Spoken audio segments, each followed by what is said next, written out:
mes įsigijom mūsų mylimą dar vieną, patį naujausią Erbium YAG tipo abliacinį chirurginį lazerį su frakcinio lazerio galimybėmis. Mes šitos daug diskutavom, kokio mums reikia, ar būtent įsirinkom iš principo tą patį, ką ir turėjom, nes mes dermatologai vieningai sutarėm šioje klinikoje, mums labiausiai patinka Erbium YAG technologija, spręsti darinių problemom ir veido atjauninimui frakcinio lazerio būdu. Dėl to ir įsigijom Asklepion firmos Dermablade naujausią lazerį.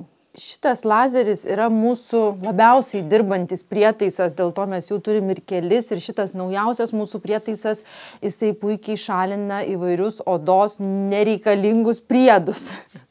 Aišku, jis gali pašalinti praktiškai viską, bet ką galima jo šalinti ir ar reikia šalinti, jums pasakys gydytojas dermatologas. Ne viską galima šalinti, kai ką reikia pjauti, kai ką reikia stebėti, tai va tai mes ir nusprendžiam konsultacijos metu. Dėl to pirmiausiai, apskritai turint darinių ant kūno, yra protinga ateiti pas gydytoją dermatologą, juos pasitikrinti, ar jie geri, ar jie nekelia jums pavojaus, vėžio, kitų pavojų, užkrėtimo ir taip toliau.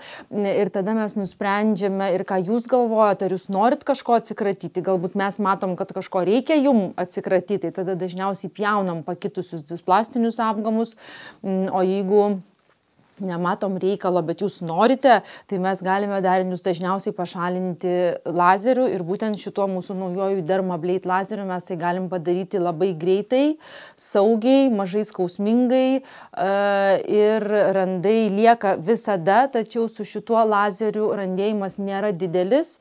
Aišku, tai priklauso nuo jūsų organizmo, nes jisai veikia ne karščio principų, šaltuoju būdu, dėl to pažeidimas minimalus.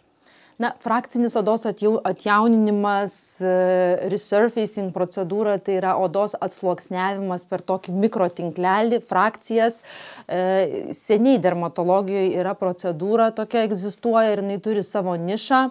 Labai reikalinga procedūra, tikrai ne kiekvienam, labai teisingai reikia atrinkti problemą, pacientą, kam jinai tinkanti, bet kartais jinai iš tiesų išsprendžia labai daug problemų. Šiuo lazerio pagalbų frakcinių principų mes galime ir atjauninti odą, kai turime daug smulkių raukšlelių, ypač kai oda yra truputėlį vyresnė, turi daug smulkių raukšlių, kurių mes negalime užpildyti užpildais, nes atrodys keistai. Pirmoji mes ją turime atnaujinti, nušlifuoti lazerių, tuomet atsinaujina per kelias savaitės nauja oda ir tuomet mes galime taikyti kitas procedūras ir rezultatas bus daug geresnis. Taip pat frakcinį lazerį mes naudojame, kai yra odos reljefo pažeidimas, pavyzdžiui, randai, po aknės randai. Žinoma, randų pilnai išnaikinti neįmanoma, nes ypač po aknės, po jaunatvinių spuogų dažnai jie būna labai gilūs. Dėl to mes kombinuojam įvairias technikas, bet frakcinis lazeris padeda suvienodinti odos paviršių ir jinai atrodo geriau. Kartais užtenka vienos procedūros, kartais reikia ir kelių procedūrų.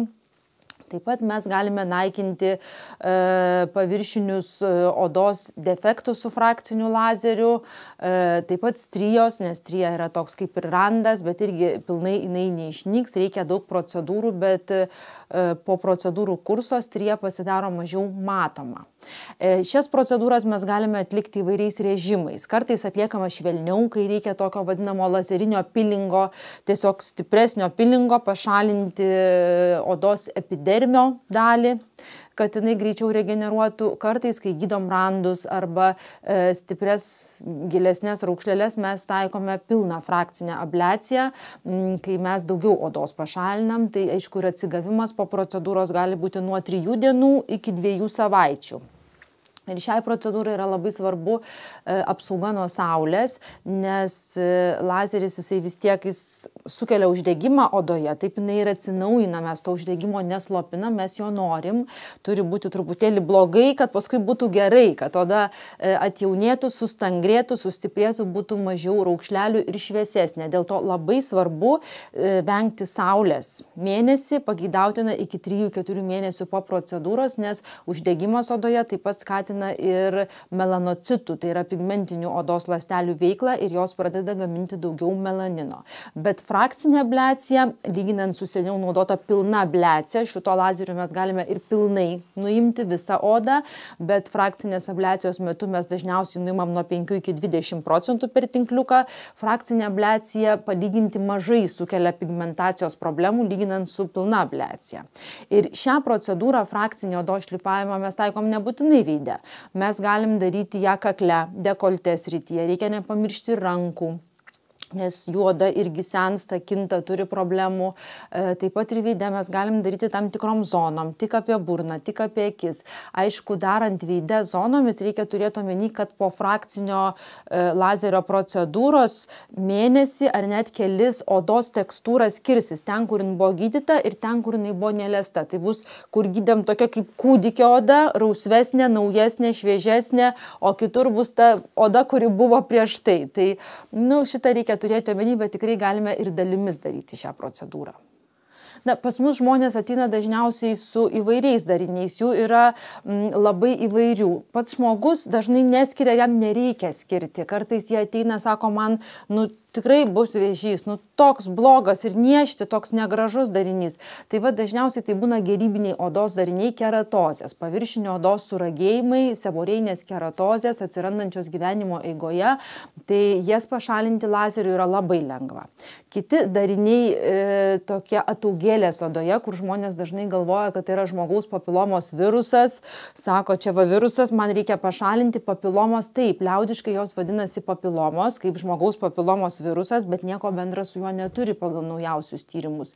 Tai yra minkštoji fibroma, kuri atsiranda trinties vietose dažniausiai ir nuo trinties pakinta odos regeneracija ir tiesiog jų atsiranda kakle, pažastyse, po krūtimis. Dažniau būna žmonėm, kurie turi didesnį svorį, cukraligę, kitas ligas, menopauzę labai provokuoja. Tai šituos gerybinius odos priedus mes lengvai galime pašalinti nuo odos su lazeriu. Dar viena problema žmonių, su kuo jie pas mus ateina, tai yra karpos, tai yra virusiniai susirgimai ant rankų, ant padų, gali būti veide, yra įvairių karpų formų, nuo filiforminių, kurios tokios išaugusios kaip gėlytės, iki plokščių karpų, kurios atrodo kaip tiesiog bėrimas.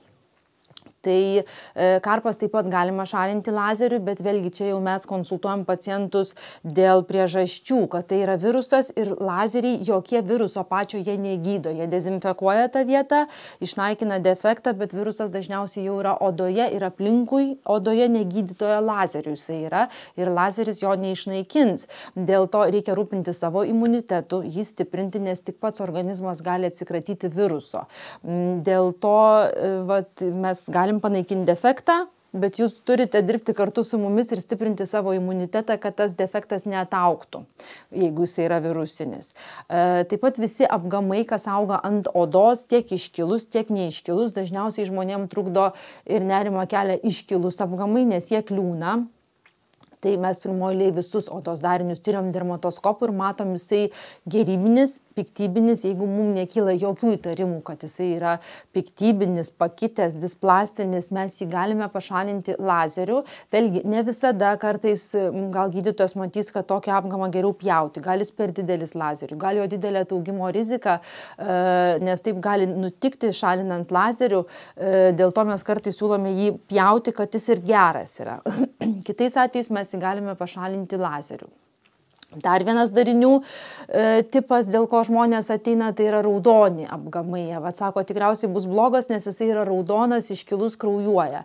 Tai dažnai yra hemangiomos, iš kraujagyslių atsiradę gerybiniai dariniai. Mes taip pat juos galime pašalinti lazeriu, kartais operuojam, kartais reikia kraujagyslinio lazerio, kartais mes tai darome ir mūsų naujuoju Dermablade lazeriu.